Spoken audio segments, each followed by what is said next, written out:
का स्नान करते थे। क्यों स्नान करते थे? ईश्वर मिलेगा, परमात्मा मिलेगा। अभी कोई ईश्वर नहीं मिला, परमात्मा नहीं मिला। ऐसा करते करते 6 साल के करीब जब बीतने वाला होता है तो इनके आंखों से कम दिखाई पड़ने लगा, कान से कम सुनाई पड़ने लगा, शरीर से खड़े नहीं हो पा रहे थे और इन्हें लगने लगा कि लग रहा है मेरा प्राण ही निकल जाएगा और मुझे ज्ञान प्राप्त होगा नहीं, ईश्वर मिला नहीं, ज्ञान मिला नहीं और मेरा प्राण निकल जाएगा तो मेरी जो सोच रही है पूरी नहीं हो पाएगी। ऐसी परिस्थिति को सोचते हुए एक सुजाता नाम की ग्वाला लड़की जो है मन्नत मानी थी वृक्ष देवता को। पहले वृक्ष देवता की लोग पूजा किया करते थे तो मन्नत मानी थी कि वृक्ष देवता अगर मुझे अच्छा घर मिलेगा, अच्छा घर के साथ वर अच्छा मिलेगा, वर के साथ अगर मुझे संतान की अच्छी उत्पत्ति हो, पुत्र लाभ होगा तो मैं आपको खीर दान करूंगी। ये मन्नत मानी थी और संजोग ऐसा हुआ, घर अच्छा मिला, वर भी अच्छा मिला। एक पुत्र की प्राप्ति जब होती है तो अपनी दासी को भेजती है, दासी जाओ वृक्ष के नीचे सफाई करके आओ, आज मैं खीर दान करूंगी। ऐसा सोच करके दासी जाती है वृक्ष के नीचे सफाई करने के लिए और जब जाती है तो देखती है तो देख करके अवाक हो जाती है, क्योंकि जिस वृक्ष के नीचे जाती है सफाई करने के लिए उसी वृक्ष के नीचे तपस्या कर रहे थे। कौन कर रहे थे तपस्या? क्या करत रहा माता बहनी लोग? भीम बाबा करत रहा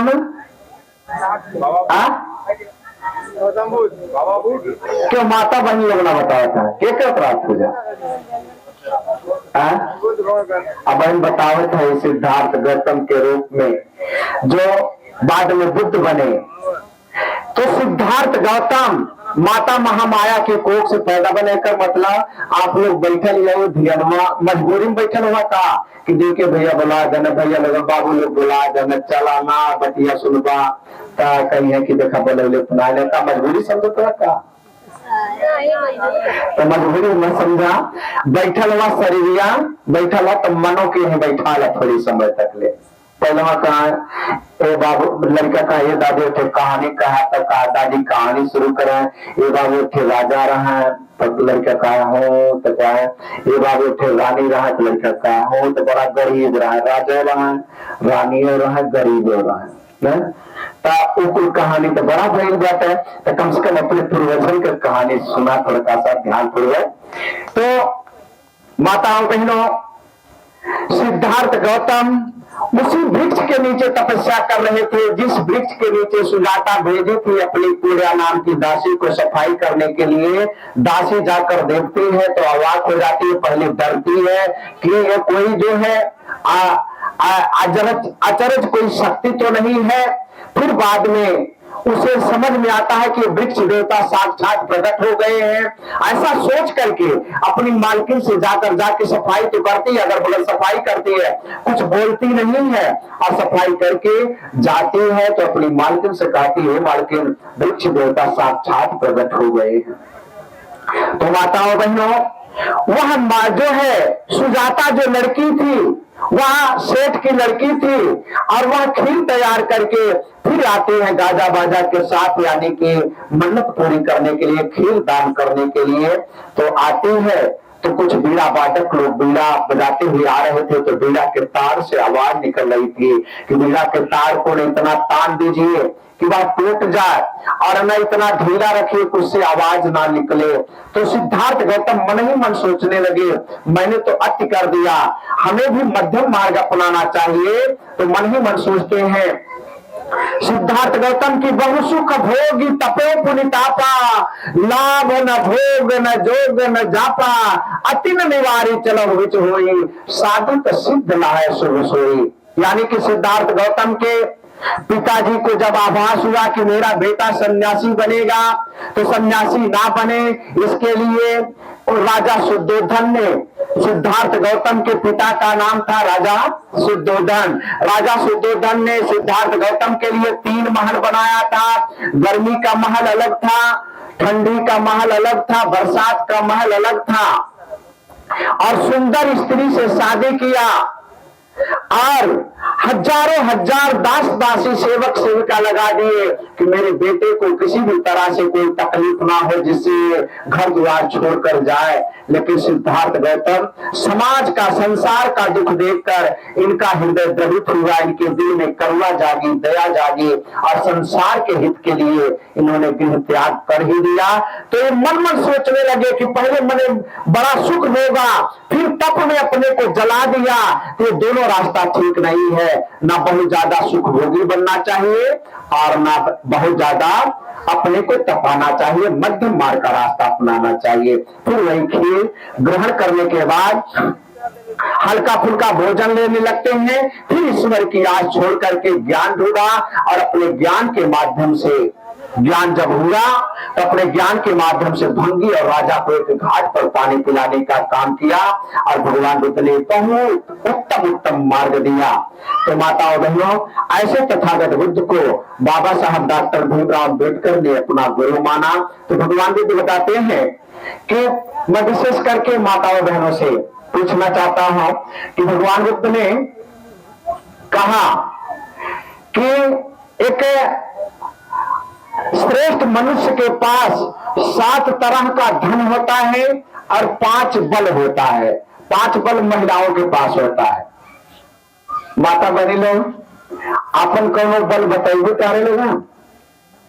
बल तारे लोगों के अंदर सबसे बड़ी ताकत कौन होले? तो भगवान बुद्ध ने बताया उसे 5 बल होता है। एक ध्यान से लोगों गठिया लिया। 5 बल होता है। 5 बल में पहला बल रूप का बल, सुंदरता का बल। जैसे कुछ लोग सुंदर जे रहा, कभी कभी बात अले पर जो थोड़ा सा कुरूप रहा, ओके काम कमोरियों के बरोबर ना हो, यानी कि रूप का बल होता है। दूसरा बल भगवान बुद्ध ने बताया धन बल, धन का बल होता है। कुछ लोग नाकानी तो के नीचे पर नोटिया दे के फूक देखो, तो धन का बल होता है। तीसरा बल परिवार का बल।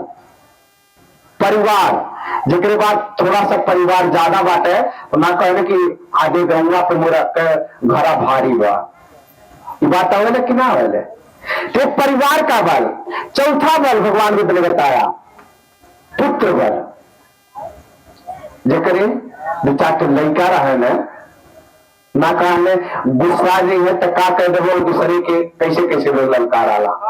तो चौथा बल भगवान बुद्ध ने बताया पुत्र बल और 5वां बल बताया भगवान बुद्ध ने शील का बल। कौन सा बल? शील बल। तो सबसे ताकतवर कौन है इसमें से? आप लोगों में से क्यों बताई? 5 बल में से सबसे ज्यादा ताकतवर कौन है? पहला बल रूप का बल, दूसरा बल धन का बल, तीसरा बल परिवार का बल, चौथा बल पुत्र का बल और 5वां बल है शील बल। शील सदाचार नैतिकता जिसको कहते हैं। तो कौन बल सबसे मजबूत है? अब ना समझे तो लगा बतावा, कुछ तो बतावा। शील बल बनी कहते हैं। शील बल आप लोगों में से क्यों बताओ? पीछे से क्यों बताओ? कौन बल ज्यादा ताकतवर है? हाँ, पुरुष वर्ग में से कोई बताए? माता बहनी लोग बताओ। धन बल। हाँ चलिए, अच्छा संतोष माने शील का बल। आप पीछे से पुरुष बता रहे हैं तो लोग संकोचक है कौन के बतावल जाए। बतौलो वाला तो बड़ा मजबूत है, धनों वाला बड़ा मजबूत है, परिवारों वाला बड़ा मजबूत है। तो शील बल बहनी काफी शील बल। भगवान बुद्ध ने कहा कि सबसे ताकतवर इसमें शील बल होता है, शील का बल। आज देखा घर में जो खुरापात मचल बाटे, कुछ लोगों के पास धन बाटे लेकिन धन के रहते हुए भी घर में मामला गड़बड़ बा। कुछ लोगों के 4 थे बेटा हमें लेकिन का गति हो जाती है, कितना बूढ़ी माई के कल्पक होत बाटे। मामला गड़बड़ हो जाता है। तो यानी कि भगवान बुद्ध ने कहा शील का बल सबसे ताकतवर होता है, तो हमें शील लेना चाहिए, ये बल जुटाना चाहिए कि नहीं, बताओ लोगों, जुटावे के चाहिए, लेकिन हमने के भाई जनता भाई सही तरीके से। तो हम चाह रहे हैं शील कम से कम हम लोग जाने, उसको ग्रहण करें, और इसी के बारे में हम लगातार आप लोगों को बताने का प्रयास करते हैं। बाबा साहब ने जो भगवान बुद्ध का मार्ग दिया, इसीलिए कि हमारे लोग अगर धार्मिक हो जाएंगे तो एक जगह मजबूती से स्थापित हो जाएंगे। दूसरी बात, परिवार में इनके शिव सदाचार होगा, इनकी ताकत मजबूत हो जाएगी। लेकिन कहीं कहीं इसका अभाव रहा, तो हम चाह रहे हैं हमारे जो नौजवान साथी लोग हैं, हमारी माताएं बहनें, शील ग्रहण करने का प्रयास करें परिवार में। बाबा साहब ने कहा कि गांव गांव में हो विद्यालय, गांव गांव में बुद्ध विहार, शिक्षा का भी काम चले और धर्म का होता रहे प्रचार, घर घर हो साहित्य प्रेम की, आर्य नीति हो तस्वीर, सुबह शाम हो बुद्ध वंदना। किसकी वंदना? बुद्ध वंदना। तब समझो बदली तकदीर, तब समझो हमारी तकदीर बदलने वाली है। तो नौजवान साथी लोग जरूर आसन लगाएं, अगर जगह है तो आसन लगाएं।